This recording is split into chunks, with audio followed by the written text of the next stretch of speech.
అదే RTV app వార్తల్ని క్షణాల్లో చదివే అవకాశం ఉంటుంది. ఒక న్యూస్ పేపర్, ఒక టెలివిజన్ ఛానల్ మీ చేతుల్లో ఎప్పుడూ ఉంటాయి. ఈరోజు ఎవరైతే జైల్లో ఉండి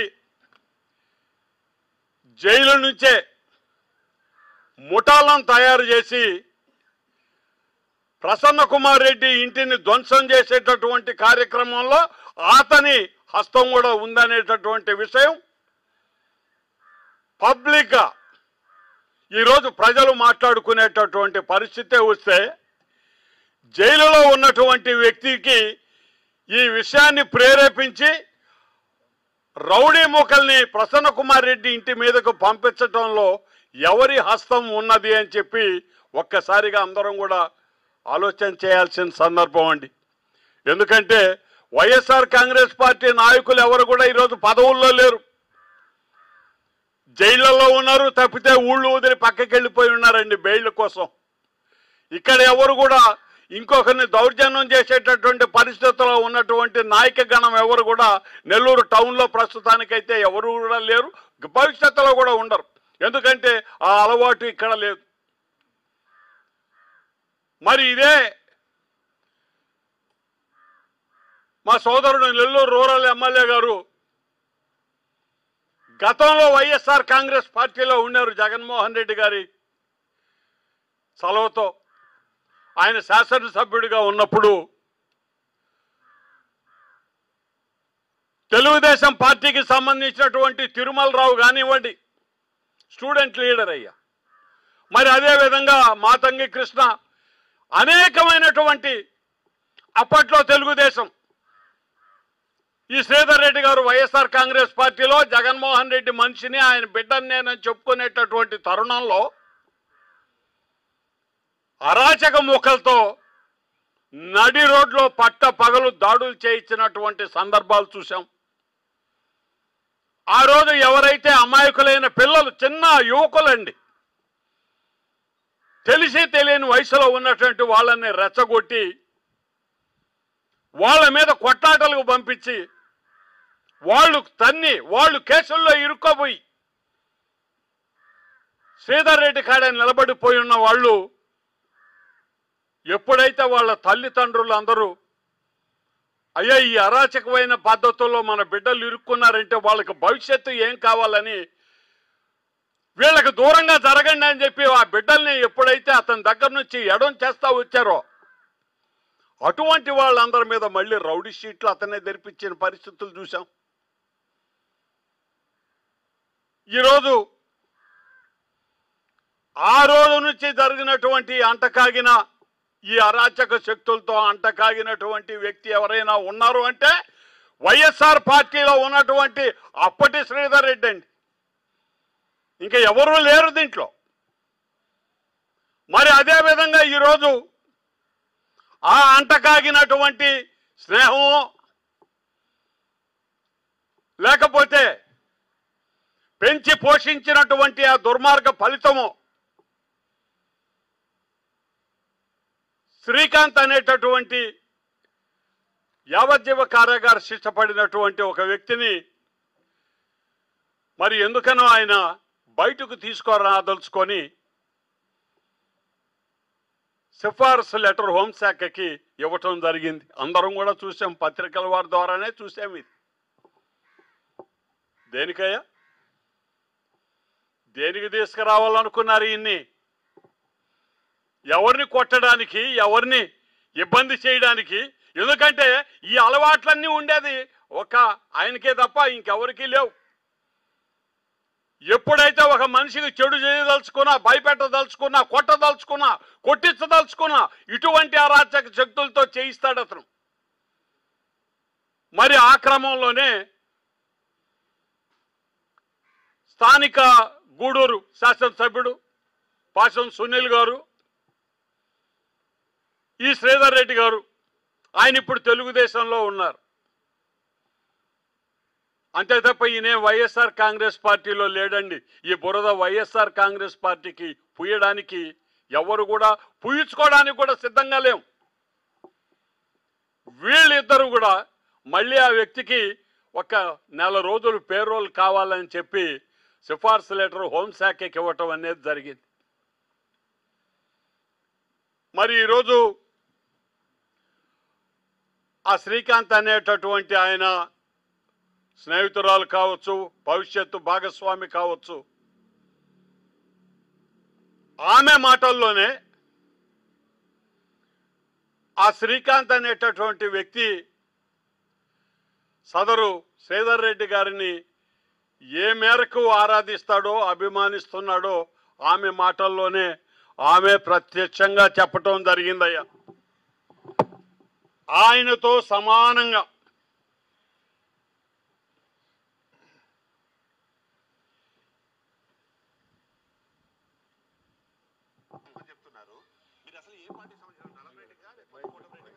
ఎవరు మిమ్మల్ని నల్లపరెడ్డి ప్రసన్న ఒక నిమిషం సార్, నల్లపరెడ్డి ప్రసన్న కుమార్ రెడ్డి ఒక నిమిషం నేను చెప్తాను సార్ దాని క్లారిటీ సార్.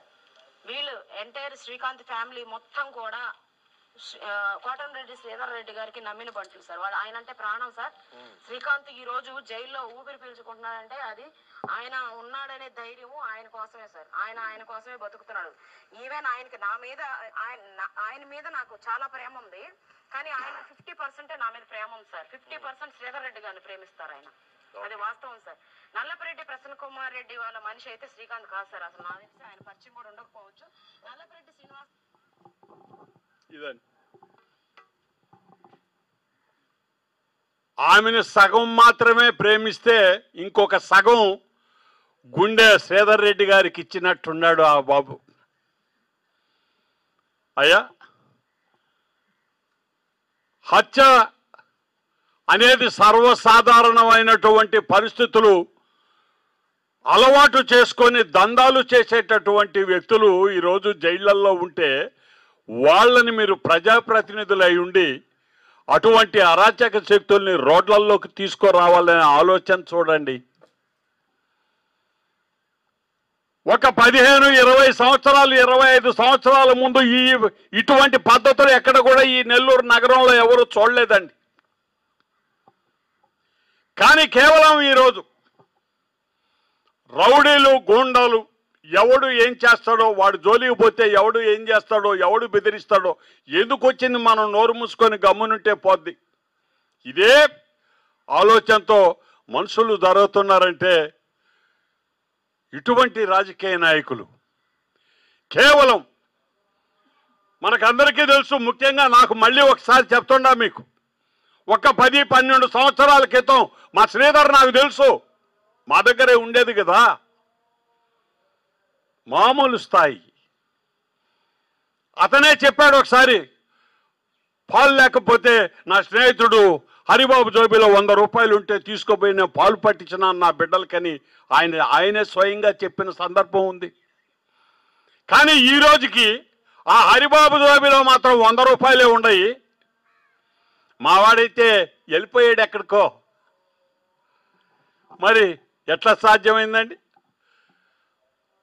అపారమైన సంపద ఒక ప్రజాప్రతినిధిగా 1 రూపాయి లేనివాడు 10 సంవత్సరాలలో కోట్లకు పడగలెత్తగలిగినాడంటే దాదాపు కోట్ల రూపాయలు, 100 కోట్ల రూపాయలు పెట్టి ఫ్యాక్టరీలు పెట్టిన వాళ్ళు, కాంట్రాక్టులు చేసిన వాళ్ళు కూడా సంపాదించలేనటువంటి సంపద కేవలం రౌడీ మూకలతో, అరాచక శక్తులతో భయభ్రాంతులకు చేసి దందాలు, బ్లాక్మెయిలింగ్, ఒకటేమిటి అన్ని దారులు తప్పనిసరిగా వీటన్నిటి పరిస్థితి కూడా ఎవరెవరికి జరిగిందో హాని ప్రతి ఒక్కరు కూడా ఒకరోజు నోరు విప్పి బయట మాట్లాడే రోజు వచ్చిన రోజు బహుశా నాకు తెలిసి ఆ రోజు ఎవరిని కాపాడలేని పరిస్థితి వస్తుందండి. మరి ఇంత మకిలి మీ దగ్గర పెట్టుకొని మేము ఈరోజు ఉదయమే చూసాం, శ్రీధర్ రెడ్డి గారి అనుచరులు వాట్సాప్లో, ఈ ఫేస్బుక్లో మెసేజెస్ పెట్టున్నారు. ఆయన సిఫార్సు లేఖ ఇచ్చింది నిజం, కానీ అది హోంశాఖ తిరస్కరించింది. ఆయనకి ఎటువంటి సంబంధం లేదు.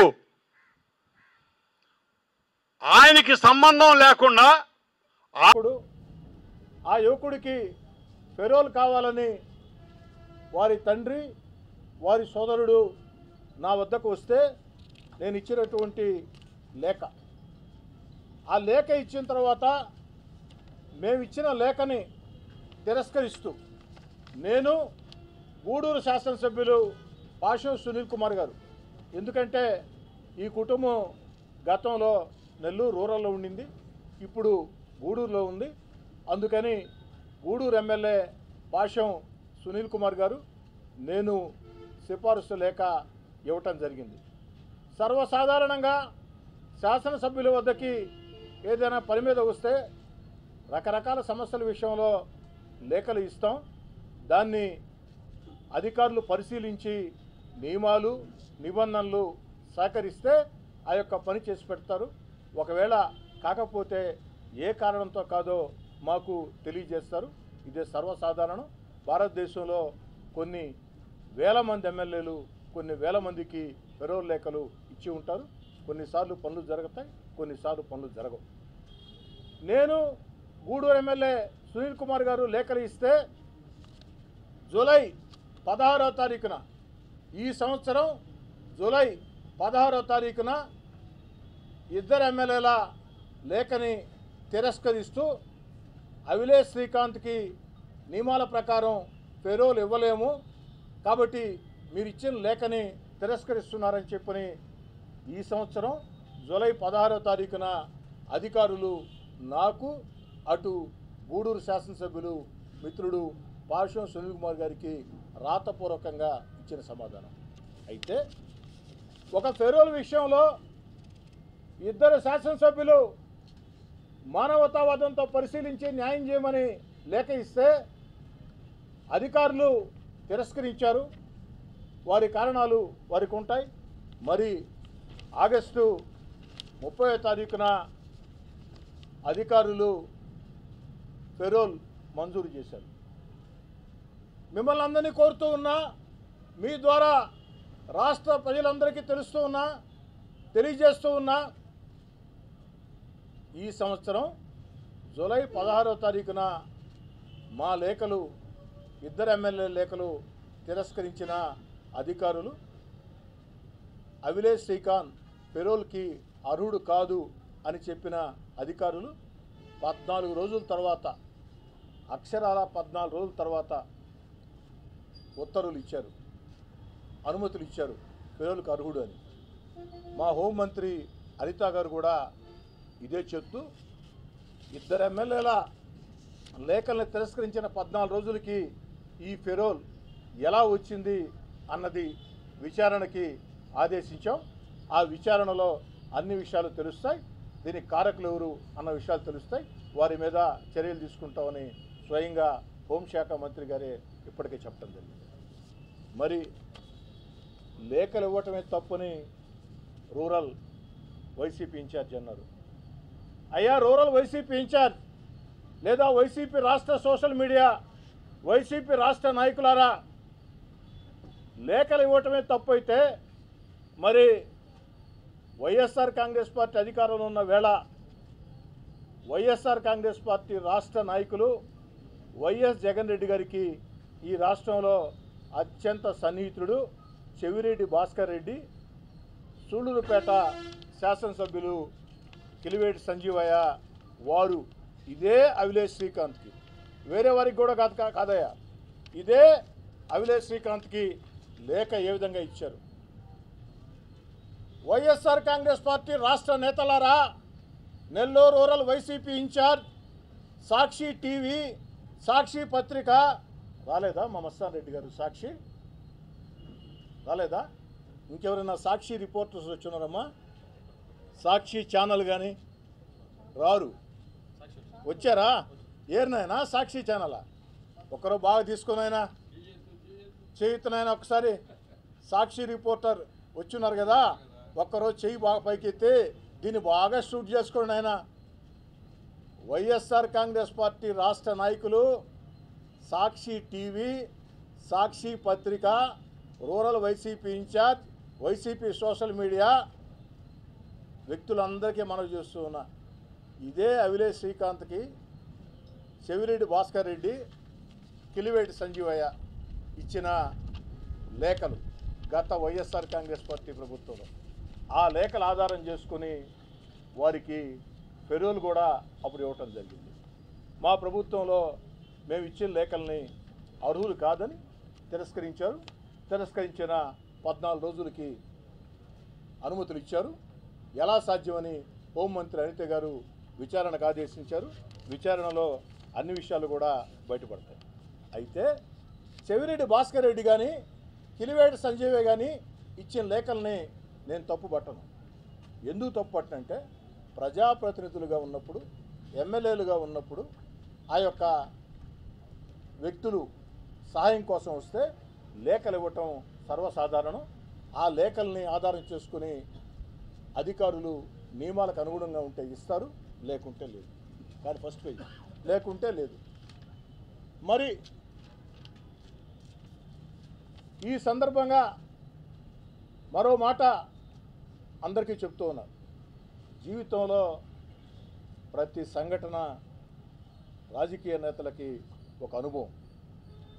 ఈ అనుభవం నాకు నేర్పించిన పాఠం ఏది ఏమైనా భవిష్యత్తులో నేను ఎమ్మెల్యేగా ఉన్నంతకాలం ఎవ్వరికి ఫెరోల్ లేఖలు ఇవ్వను. సహాయం చేద్దాం. ఎందుకంటే ఎవరైనా వ్యక్తులు వస్తే వారి తండ్రో వారి తల్లో లేదా సమస్యల మీద వస్తే ఇస్తూ ఉంటాం. కానీ ఫెరోల్ విషయంలో వివాదం జరిగింది కాబట్టి మా లేఖలు తిరస్కరించి ఉత్తర్వులు ఇచ్చినా మా లేఖల్ని పదే పదే చూపించి మా లేఖల వల్లే వచ్చిందని ఆరోపించారు కాబట్టి సమాధానం చెప్తూ ఉన్నా. మా లేఖల వల్ల రాకున్నా ఇది ఒక వివాదం అయింది కాబట్టి ఈ యొక్క అనుభవం జీవితంలో ఒక పాఠం నేర్పించింది. రాజకీయాల్లో నేను ఎప్పుడు కూడా డాక్టరేటు, ప్రొఫెసరు, లెక్చరరు అనుకోను. ఎప్పుడు కూడా నిరంతర విద్యార్థే. ఈ విద్యార్థిగా నాకు నేర్పించినటువంటి పాఠం భవిష్యత్తులో ఎవరికి ఫెరోల్ లేఖలు ఇవ్వం. ఎవరైనా ఫెరోల్ కోసం వచ్చినా అయ్యా సంబంధిత పోలీస్ అధికారులకి దరఖాస్తు చేసుకోండి, అర్హులైతే ఇస్తారు, లేకుంటే లేదు. ఫెరోల్ కోసం నెల్లూరు రూరల్ ఎమ్మెల్యే కార్యాలయానికి ఎవరు రావద్దని కూడా భవిష్యత్తులో కూడా చెప్తా. ఇది ఒక అనుభవం. అయితే ఫెరోల్ వరకే నెల్లూరు రూరల్ వైసీపీ ఇన్ఛార్జ్ మాట్లాడుకుంటే నేను కూడా ఫెరోల్ వరకే మాట్లాడి వివరణ ఇచ్చి సరిపెట్టేవాడు. కానీ వ్యక్తిగత ఆరోపణలు నా మీద చాలా చేశారు. దానికి సమాధానం చెప్పాల్సిన బాధ్యత నాకుంది. నెల్లూరు రూరల్ వైసీపీ ఇన్ఛార్జ్ గారు మీరేమన్నారంటే పాల డబ్బా కోసం, నాకు 2 కుమార్తెలండి, చిన్నప్పుడు వారి పాల డబ్బా కోసం స్నేహితుడి దగ్గర 100 రూపాయలు డబ్బులు తీసుకున్నాం అన్నాడు. నిజం. ఎవరు కాదన్నారు? గతంలో అనేక సార్లు అనేక సందర్భాల్లో పాల డబ్బా కోసం నా స్నేహితుడు 100 రూపాయలు పెట్టి పాల డబ్బా కొనిచ్చాడని నేనే స్వయంగా చెప్పుకున్నాను. మీరు చెప్పింది నిజం. రూరల్ వైసీపీ ఇన్ఛార్జ్ గారు మీరు చెప్పింది కరెక్ట్. మరి అక్కడికి ఆపేమైంది? నా స్కూటర్లో చాలాసార్లు పెట్రోల్ లేకుంటే అనేక మంది స్నేహితులు నా స్కూటర్కి పెట్రోల్ పట్టించేవాళ్ళు. మీడియా మిత్రులు చెప్తూ ఉన్నా, నాకు ఒక సెకండ్ హ్యాండ్ పాత స్కూటర్ ఉండేది సార్. ఆ స్కూటరు నాకెంతో ఇష్టం. ఈరోజు కూడా నా దగ్గరే ఉంది ఆ స్కూటర్. ఆ స్కూటర్లో నేను పోతుంటే దారిని పోయే వాళ్ళందరూ నా సైడ్ చూడాల్సిందే. ఎందుకంటే పాత స్కూటరు సౌండ్ ఎక్కువ వచ్చేది. అప్పుడప్పుడు సైలెన్సర్ ప్రాబ్లం వస్తే 1990లో ఆ రోజుకు నేను కాంగ్రెస్ పార్టీ నాయకుడిని, జేకే రెడ్డి గారు ఎమ్మెల్యేకి సన్నిహితుడిని. అయినా సైలెన్సర్ రిపేర్ చేయించాలంటే 450 ఖర్చు అయితే, ఓ 10 రోజులు ఆలస్యం జరిగితే సైలెన్సర్ లేకుండా రోడ్లో స్కూటర్ పోతూ ఉంటే అందరూ మన సైడ్ చూడక తప్పదు కదా సార్. అదొక అనుభవం. ఎవరు కాదన్నారు వైసీపీ ఇన్ఛార్జ్ గారు? నాదేమైనా మరిన్ని వీడియోస్ కోసం ఛానల్ ని సబ్స్క్రైబ్ చేయండి. లేటెస్ట్ అప్డేట్స్ కోసం వాట్సాప్ ఛానల్ ని ఫాలో చేయండి. అండ్ లింక్ డిస్క్రిప్షన్ లో ఉంది.